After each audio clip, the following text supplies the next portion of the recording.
Hello guys, it's Hammad from MMA Diagnosis, and today we have a very special guest. He's the number one amateur flyweight in the UK, and he's got a record of 12 wins and 2 losses. He'll be making his pro debut soon. Muhidin Abubakar. So how are you, man? How are you, my brother? I'm good, bro. How are you? Alhamdulillah, I'm good. So what I like to do in my interviews is I like to start off with, obviously, from the beginning to where you are now, right? So if you could start off with, how did you get started into martial arts, essentially? First time I ever got involved in martial art, I was about, I think, maybe 10 or 11 years old. I remember one day, like, a leaflet come through my door. It was like a karate club, and then my mom came up to me and she said, "Hey, going to start training," because I was a bit of a troublemaker, going to loads of fights. And then, yeah, mom literally just asked me, "Oh, do you wanna go train karate?" I was like, "Yeah, go on." Yeah, I was just thinking about like Jackie Chan and whatnot, and then yeah, so that's where it started. And then slowly, after a couple of years, got involved in MMA, and then from there, just I'm at where I'm at. So what kind of style were you training with karate? Shotokan karate. Shotokan. So you did the Shotokan, and then how old were you when you started MMA then, essentially? MMA about 14, 15 years old. One of my friends, I was with one of my friends, and then he was like to me, "Oh, let's have a little wrestling match and whatnot for a joke." And then I think he didn't know that I train. And then after, he was like, "Oh, you should come to the MMA gym." And from there, I just got hooked. All right, nice. And so you started off 14, and then I remember watching one of your fights, and the guy said you had a K1 background. So were you competing in kickboxing before you actually started competing in mixed martial arts? From when I was about 14, I started training MMA, but I didn't start competing MMA till like a couple years later. So up until then, I was just fighting kickboxing, K1, and then when I was about 18 is when I fought MMA. Yeah. So you've been traveling like all over the world to train. What are like some of the places that you've trained at, like worldwide? Because you've trained in quite a few locations now. Yeah, I've been to Thailand a few times. When I've been out there, I've trained at Phuket top team, trained Tiger Muay Thai, and now I'm in Dagestan. I've been training here for a while.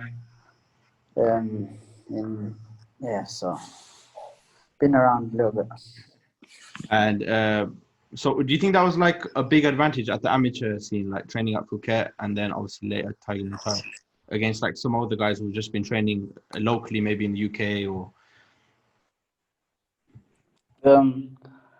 I think it's always good to just like be open-minded, be ready to learn from anyone, because anyone can teach you something. A white belt can teach me something today, you know what I mean? And it's also good to test yourself and see how people are on a global scale, because you might think you're something in the UK, but you go out there and you see the level of other people, maybe other world-class amateurs, maybe world-class fighters, UFC champions. You train with them and you realize that, you know, it's like everything is doable, you know what I mean? Yeah. So you're saying you trained with some UFC guys. So would you say that you were doing pretty well for you to just say what you just said? I never said that. I never said I was doing. You said you can see that you can obtain it now after training with some UFC guys. So are you saying like you're getting to that level, like, because obviously you're making your pro debut, but what I will say is, like, when you go there, you realize that, first of all, like, for example, someone like you who hasn't trained with UFC champion, maybe you'll see on TV and they look like, you know, they're like a lifetime away, you know what I mean? But really, they're just like, they're humans like us. They walk and eat like us. They train like us. Like, I remember back in the day when I used to see some UFC fighters, you'd be like, "Wow, that's so and so, that's so and so," and then afterwards, next day, you're in the same gym as them. You're rolling with them. Like, some of them are just simple guys like you know what I mean? But all they did was just work hard, got a win streak going, and got signed to the UFC. So it's like it's good to test yourself and see that all these guys are human and they can all be beaten. So moving from that, you passed. I first saw you like in the Tiger Muay Thai series. So you did the tryouts. So it was it last year, 2000 2019, or right? 2 years ago. Now it's 2 years ago. 2018, yeah. Yeah, But 2019. oh, it's 2021 now. But how was that experience? Because in your series, there was guys like Mike Davis there, right? Who's in the UFC now, and you had like quite a really good guys. So how was that experience? Yeah, there was about 25 MMA guys and about 20 Muay Thai guys. I was the only amateur there, and basically like they were mainly looking for professionals, but because I had been there before, they kind of like they knew me, so they kind of just put in a good word for me, kind of thing.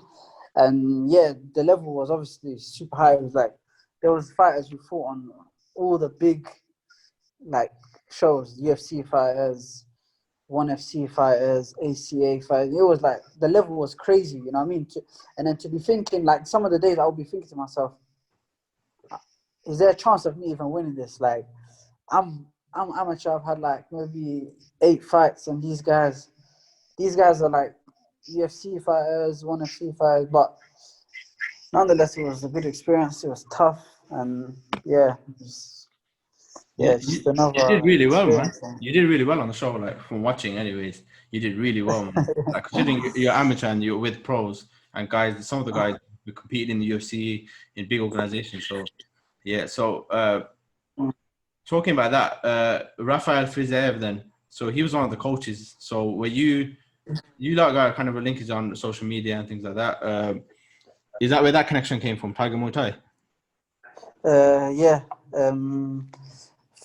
No, before Tiger Muay Thai, actually. I known him from my first time when I went to Thailand. I went to Phuket top team, and then he was there. He was a fighter. He wasn't coaching or anything, but he was injured at the time. But I seen him here and there.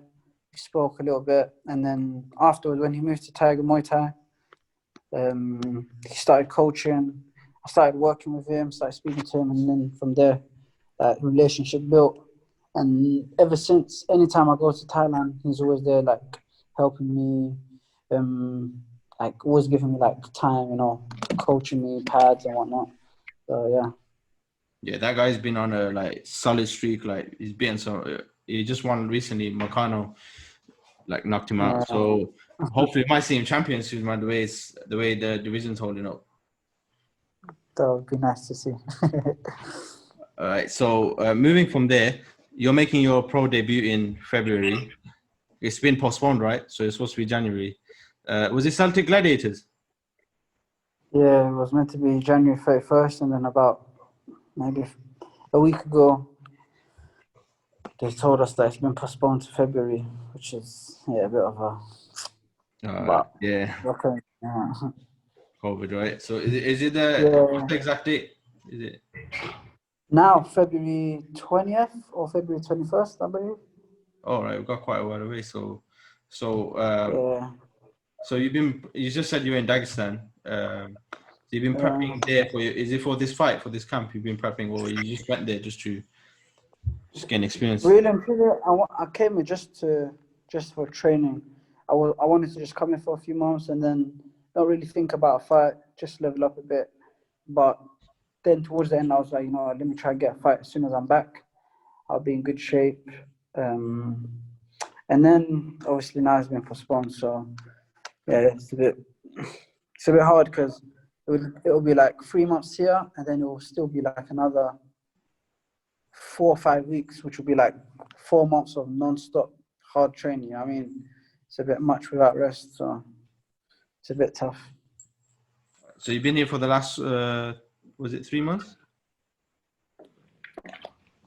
I've been here 2.5 months, and I'm here for another 2 weeks. All right, so for another 2 weeks, and you're back.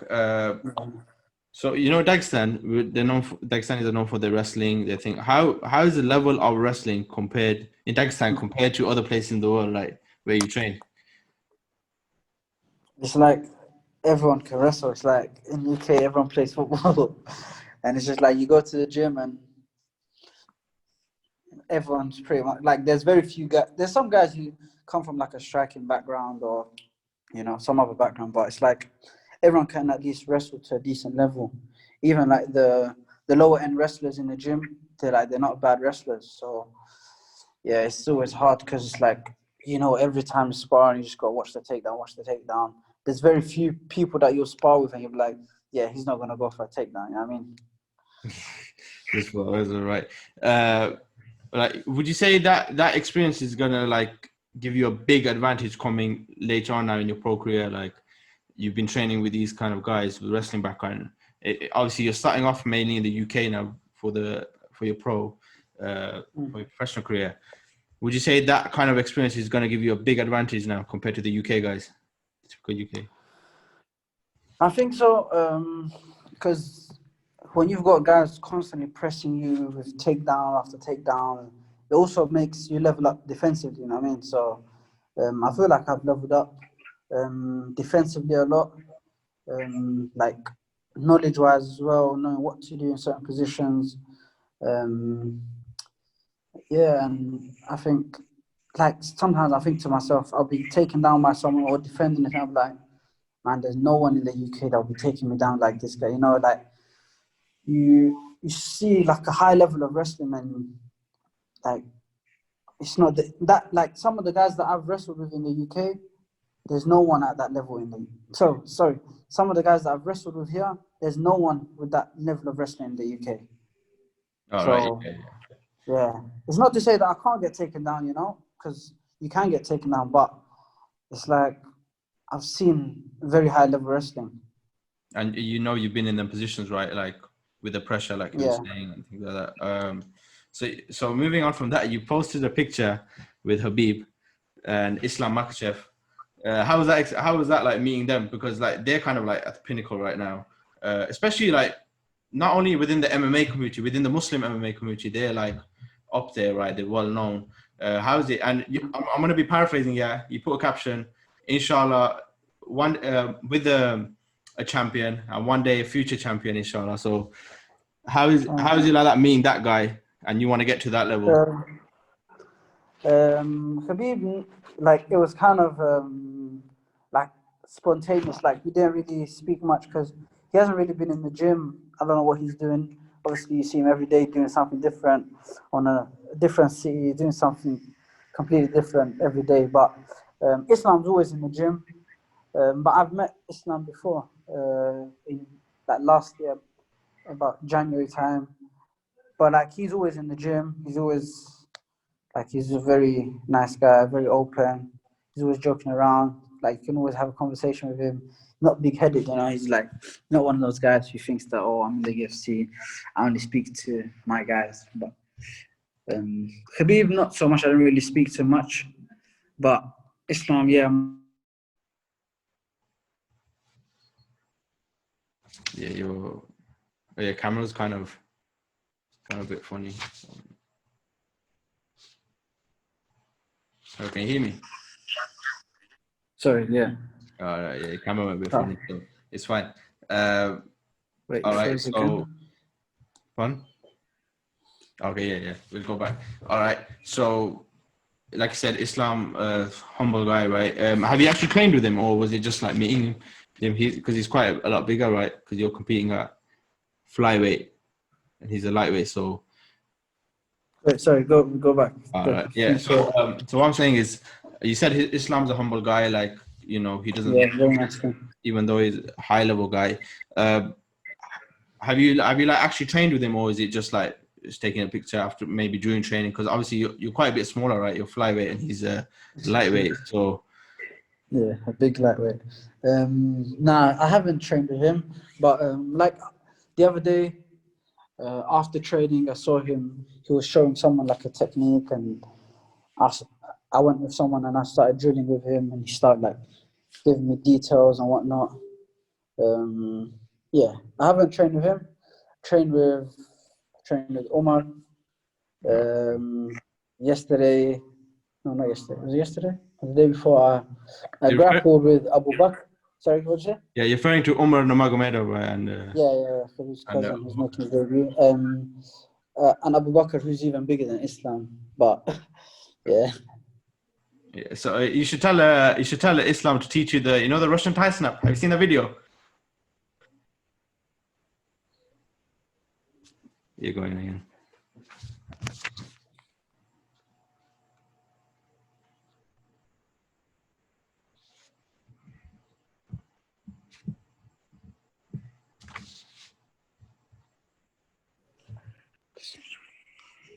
So I don't know if it's from my side or your side, but yeah. So I go. So Islam, you should tell him to teach you the Russian Thai snap. Have you seen him do that? Yeah, I've seen that move. Maybe I'll ask him. I think he's going to America soon, so maybe I'll try to ask him before he You goes. should ask him. You should pull it off. You might pull it off in the session. But Someone really pulled it off on me actually. Really? A while ago. Yeah. Is it quite common over there? That kind of technique? It's not really common, but it's kind of like a move that you do on your opponent's mistake, kind of thing.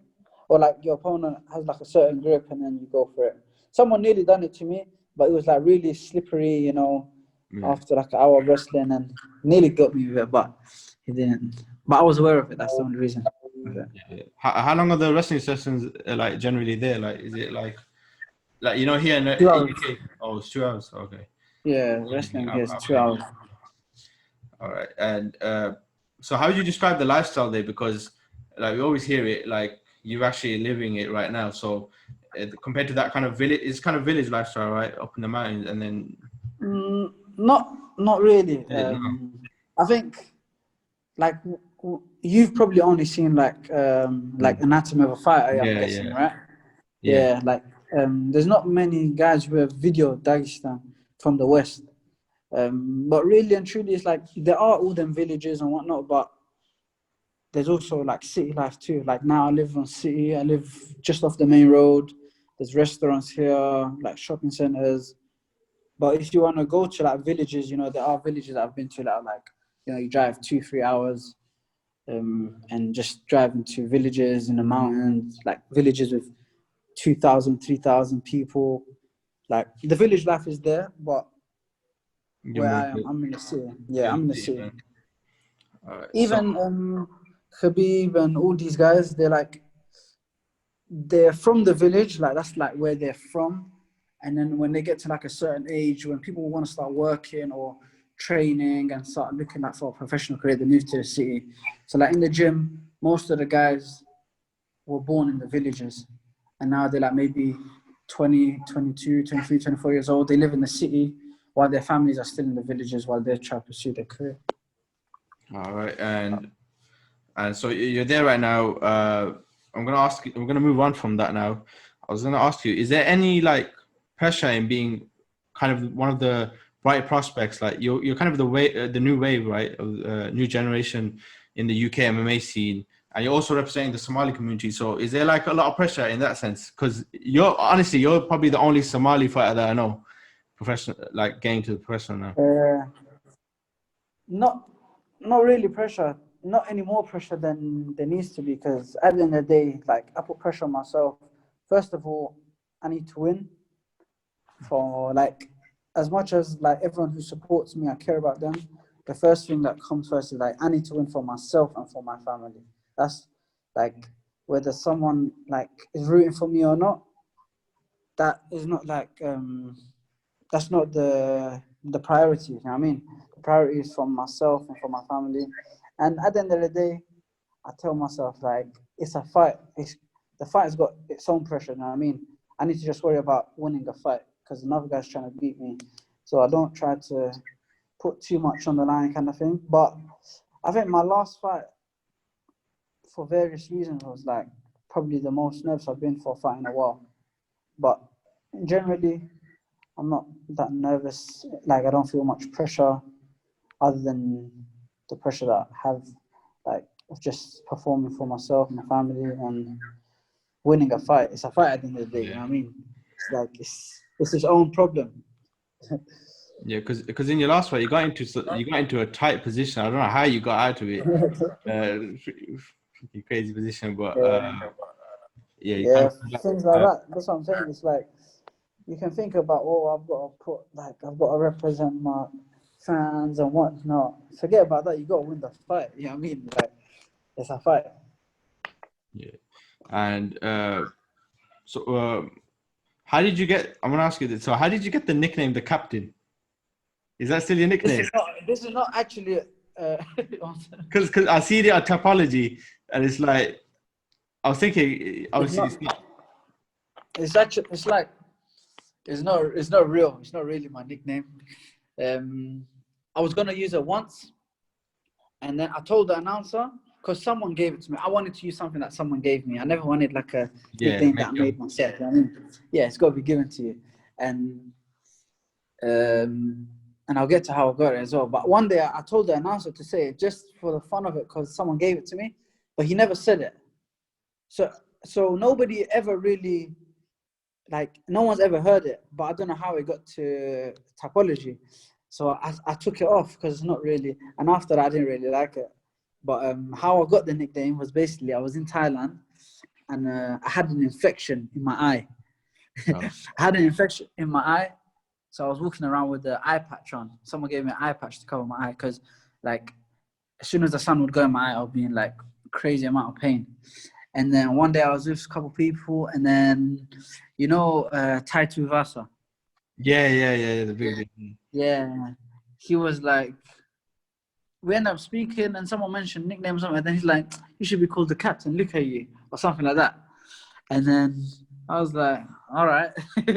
And then, but after I didn't really like it, so I never really, it's like a bit of a, I didn't really like it, so I just listened. But no one's ever heard it.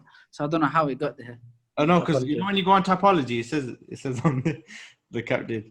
On your, I think I took it off actually. It says it on your record sheet, so I thought, okay, you got the nickname, but yeah. But how would you like describe your fighting style to people who have not competed before? Like for people who have not seen you fight, actually. I don't know. Like, I think sometimes I fight quite different. And I fight quite different to how I fight in the gym as well, which is something that I want to kind of like transfer to the cage. Like when I'm here, I don't grapple much. I mean, I'm always like, I'm like sprawl and brawl kind of thing, you know? I want to strike and defend takedowns, make my opponents tired and just keep pushing them with striking. But in the fight, it always ends up different. I don't know. I think this question for you. How would you describe my fight style?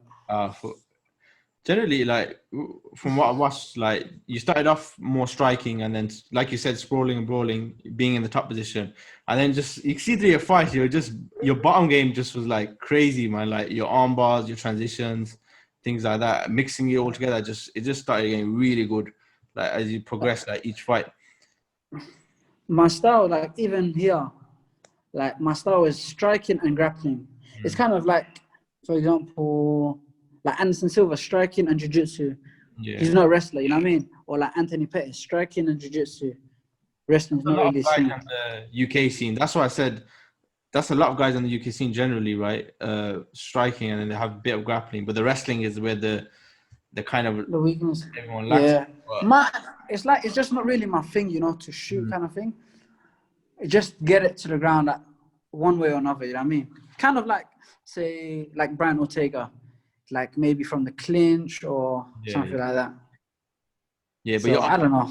Your armbar's crazy, man, because like every fight, you know, at the end of the round, you're always getting a submission or someone in the belt. I think 2 times. 2 times, I think my opponents got saved by the belt, arm bars and triangles. What belt are you in jiu-jitsu? Like, I'm a blue belt. I got my blue belt about 4 years ago, 2016, December. But I stopped doing gi quite a while ago, so I'm not really ranked in. Like, I'm not really progressing rank-wise. Well, in no gi, you're at least a purple or brown. At least a purple, at least. I don't know. You can be in jiu-jitsu, like, do you like compete on the side, or is it? I competed jiu-jitsu a long time ago, but it's definitely something I want to do. I wanted to compete here, actually. At least one, like, jiu-jitsu tournament here. But due to the COVID, there's not really that many competitions going on. Yeah, due to contact. But I mean, you did compete on the Blackbeard, right? Was that Yeah, I jiu-jitsu? had a little grappling.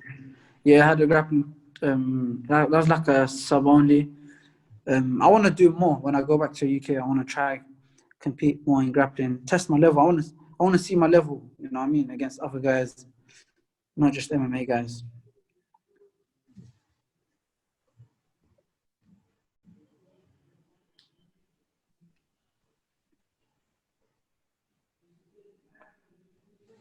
All right, and like as we carry on, I'm gonna go into some like lighter questions now. So I'm just gonna ask you some very basic light questions. So what's your favorite striking technique? Low kick, Okay. low kick and high kick. Low kick and high kick. Yeah. Favorite grappling technique or submission? I'm gonna guess, but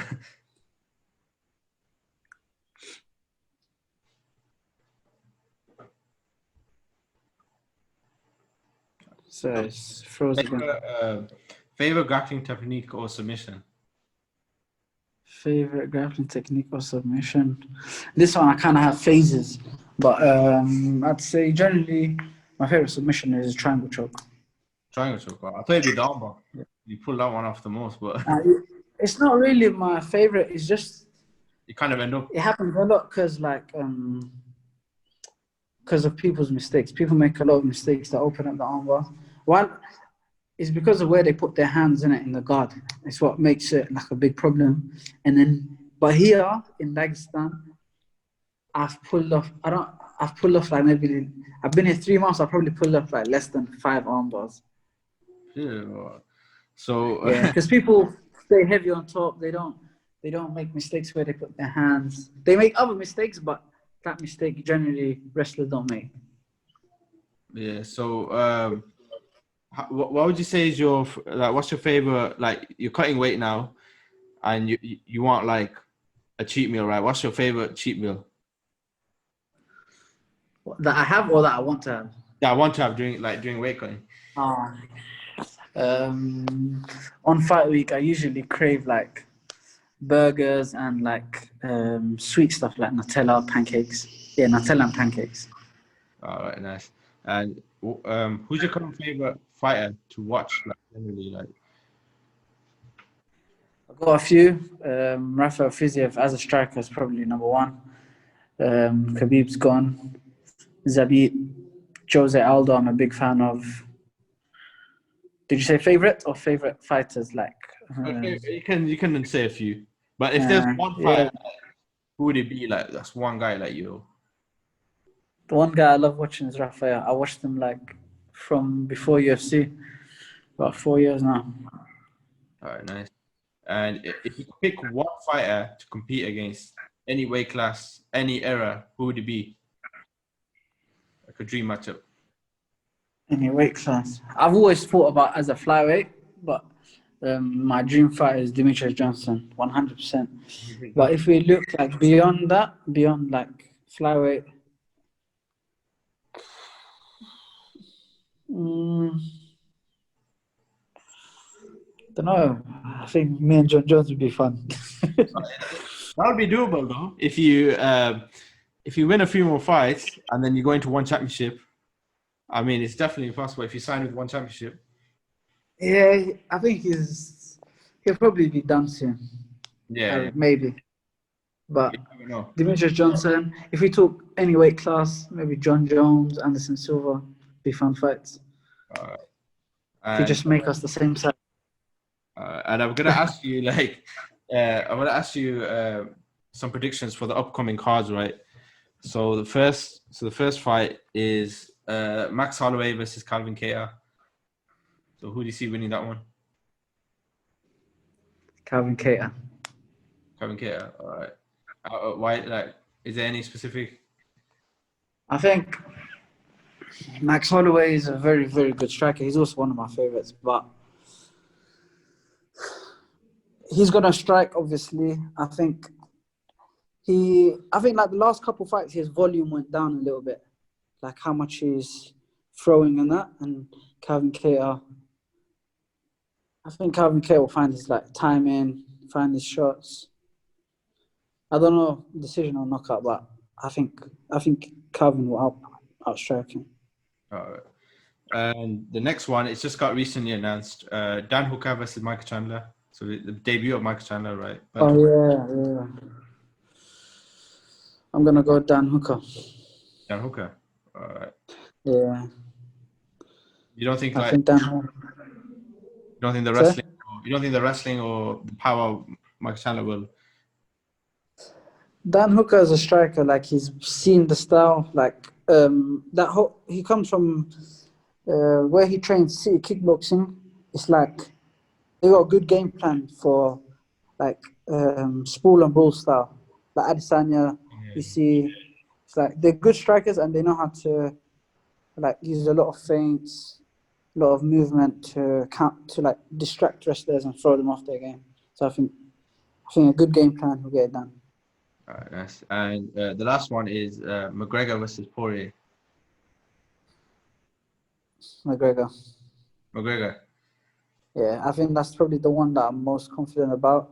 As much as I'd love Poirier to win, I think his style just fits perfectly for Conor.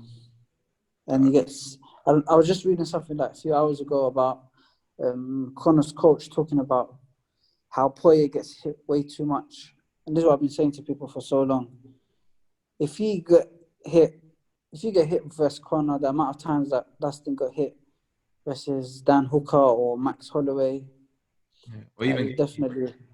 Say again? Oh yeah, or Gaethje, you're definitely getting taken out. You know what I mean? So, I think, unfortunately, Dustin Poirier is gonna get knocked out.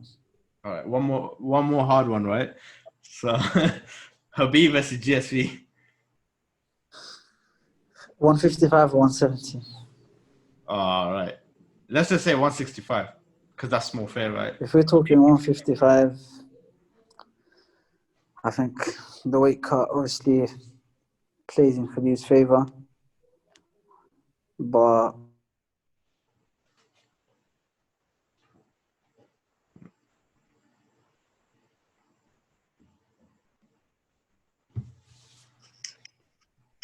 Let's start again. All right. So I'm gonna ask you one last one.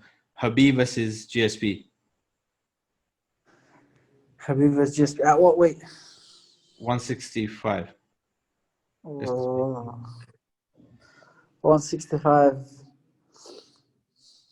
I just think Khabib, to be honest.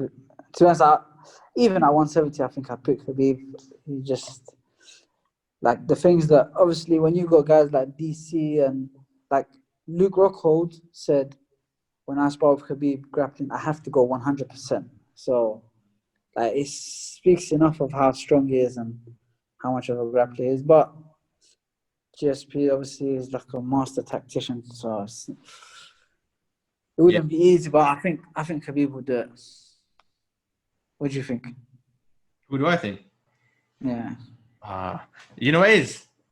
Before I was like definitely GSP, right? And like without the biases, right? I was like definitely GSP. Yeah.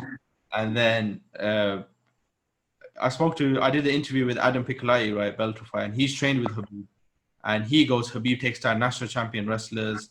And like he goes like his forearms as big as his freaking bicep, and his quads are like he was saying like his calves are big as his quads. So it's like he's got solid frame, right? Yeah. Strength wise, I don't think GSP would have the advantage, right? But then the part of me is like the striking is where I'm like, I feel like GSP can negate the wrestling enough and win the striking. So in my head, I don't know, man. I would probably favor GSP if I'm going to be honest. Like if I'm using my brain.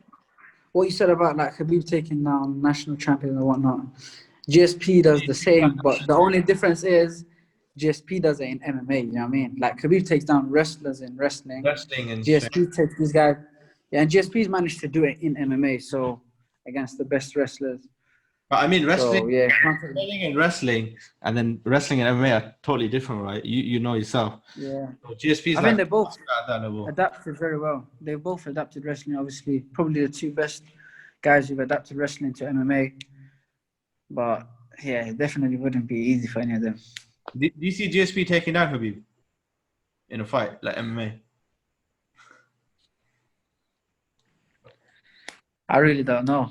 It's just the thought of it is like it's crazy. You know what I mean? Can't see, Like innit? to see Khabib getting dumped on his ass. Man. But you can ask the same question: can Khabib take down GSP? I don't know. It's crazy. Like because yesterday I was watching Justin Gaethje and Khabib again, and I was like, now that I watched it again, like without the emotions of the fight day, I was like, this was actually like a crazy performance, man. Like he pressured Gaethje, like he literally didn't stop. Once he started pressuring him, he didn't stop. For like 3-4 minutes straight, he was moving forward and Justin Gaethje was moving back. But then again, GSP's timing is the best. So you do that to GSP, he might just come on there, take you down. So I think GSP can take Khabib down, and I think Khabib in preparation would be aware of that he might get taken down. But Khabib might take GSP down too. I don't know. We're probably never going to see it, man. So let's forget it. Fun, right? I mean, the Gaethje performance was like, you know what, man? Like, I was surprised it was that easy in my head. I thought it was the hardest matchup. I've been saying Justin Gaethje is the hardest matchup for like 2.5 years. And no one believed me. And then when he beat Tony, everyone started jumping on the hype train. I was like, I've been telling this for ages. Yeah. And then it's like, we just... I think it was the jiu-jitsu that surprised me, because I thought Gaethje would have better bottom game at least. Because how I feel like is Poirier had the striking and jiu-jitsu enough, but he didn't have the wrestling. And then with Gaethje, he had the power and the wrestling, but he had no jiu-jitsu. So it was like, that's why I feel like Oliveira's like one of the worst matchups. Charles Oliveira is actually really good. Yeah, that's what I said about Justin Gaethje as well. I'm just tired of trying to, no matter how dominant a champion is, there's always going to be someone coming up. There's always going to be, you know what I mean? There's always going to be the next generation. There's always going to be like another challenger. You move up a weight class, they're going to talk about how you're dodging so and so. So like, there'll always be questions no matter what you do in the sport. If Khabib beats Charles Oliveira, someone will start talking about Mike Chandler. Someone will start talking about some young prospect. You know what I mean? So you can never like answer all the questions, I guess. Yeah, we'll see what happens. But like even with Hamzat right now, Chimaev, they've like everyone's hyping him, and then I've seen people saying, "Oh, they're disappointed in him. He's not like Khabib." I'm like, they're two different guys. You can't like. Yeah, they are. I think they're two completely different guys in every aspect. Like how they carry themselves. Like I think they're totally. I feel like even morally they're not on the same page. You know what I mean, like not saying one's better than the other, but I feel like they've got different personalities, plans, and different ideas. Yeah, different. Everything's different about them. The only thing that is similar is that they ground and pound, and they're from the same region. Like, and then people just said, "Oh, it's the next of you." Yeah, but Hamza grew up in Sweden, so it's still different, right? Yeah, exactly. It's like a completely different culture. Like, you know what I mean? Like, even here, I'm in Dagestan. I know guys that are from Dagestan in the UK. I can see some differences, you know what I mean? Like, you change certain things about the way you live and whatnot. Yeah. So with even guys like Hamza, the reason why I'm asking that is because with guys like these guys coming up, like if you look back even like 6-7 years ago, the Muslim kind of like MMA scene was like very like minimal in a sense of a lot of high level fighters, and then there was just like a quick wave of guys coming in the US. Even in the UK scene, there's like loads of guys now. 6-7 years ago, there was about in the UFC, I don't know, about maybe 7-8 years ago, I don't know. 3 guys I remember. Khabib, obviously number 1, he was signed to UFC. Adlan Amagov, I don't know if you know him. Yeah. He retired, didn't it? Yes, Adlan Amagov. And also someone who I believe doesn't get enough respect is Rustam Khabilov. Yeah, Rustam Khabilov. I was just gonna say that because do you remember when he slammed Vince Pichel on his head? Yeah. That was Right. the first fight I saw of him. Yeah, Yeah, guy that a lot of people forget about. He was like one of the few guys that made the UFC. great guy. And then from there, like there was like three guys, and then you got obviously Bilal Muhammad, and then guys like that started coming in, and then Yeah. I influx. think after like a couple of years, then they started signing loads of guys from this region. Yeah, like sometimes like, I'll be eating with Rustam Khabilov and I'll be looking at it and I'll be like, wow. I was like, I'm such a big fan of this guy. Like, I don't get starstruck so much when I see fighters now, you know. But sometimes, like in life, you start thinking about things and I'll be like, I'm eating with this guy. I was like, I used to watch this guy before Khabib was a star, do you know what I mean? Yeah, yeah. Before people knew who Khabib was, and because he was the He was first. on the prelims, Habib. Say Like again? Habib was on the prelims, and no one knew who he was. Like everybody, Yeah. he's He boring. was like, yeah, Everybody was like, he's boring, like because he was wrestling and he was just thinking. yeah. And yeah, he won a few It was, fights. it was similar to how Islam is to Khabib. You know what I mean? Like they see Islam as like the little bit lesser version of Khabib, and that's how Rustam and Khabib was. Rustam was level up. Yeah. Khabib was younger, and you know what I mean. But yeah, life is crazy, man. Life is crazy. Yeah, the fighter you said before, what was his name? I can't pronounce his name. Adlan Yeah, Amagov. yeah, that guy was a beast, man. He was knocking guys out, and he kind of just went missing, visa issues, Yeah, and yeah.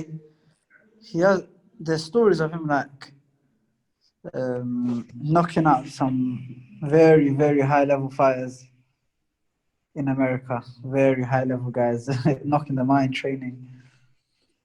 yeah, he was knocking out. Yeah. Yeah, and one of the guys basically he dropped John Jones with a spinning back kick. John Jones, John Jones, I think he said in an interview or something I read, he goes that Adlan Amagov was like his hardest sparring partner or something along them lines. Yeah, man. You think in it? You think what if in it? Maybe if he was there, he would have been the guy up there, right? But There's millions of them. There's millions of them guys though. now, like young talent, obviously is much different. Like not only in this region, all over the world, there's kids training MMA. You know what I mean, from 4 years old, not just wrestling or striking. Like sometimes I see kids and training MMA and videos on YouTube. These prodigies, I'm like, man, thank God I'm in the generation like going ahead. You know what I mean? Like these are the kind of guys who.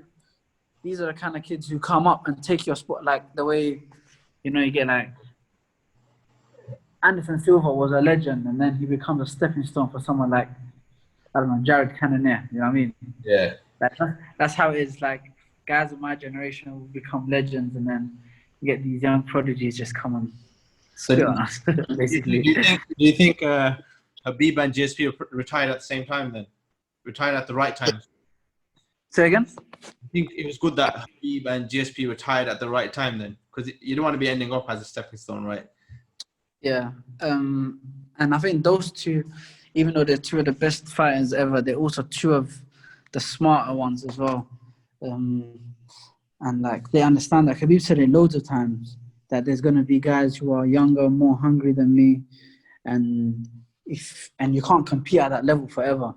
I remember even Khabib's dad was saying in an interview, he was talking about his coaching abilities, and he was saying, what does it say about me if Khabib retires undefeated and then Islam comes along and becomes lightweight champion?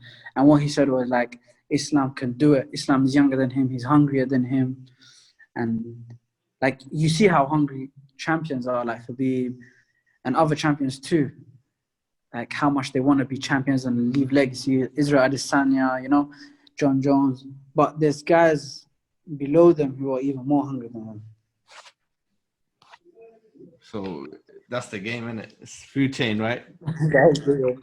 Yeah, it's exactly that. It's like everyone's got their time, you know what I mean?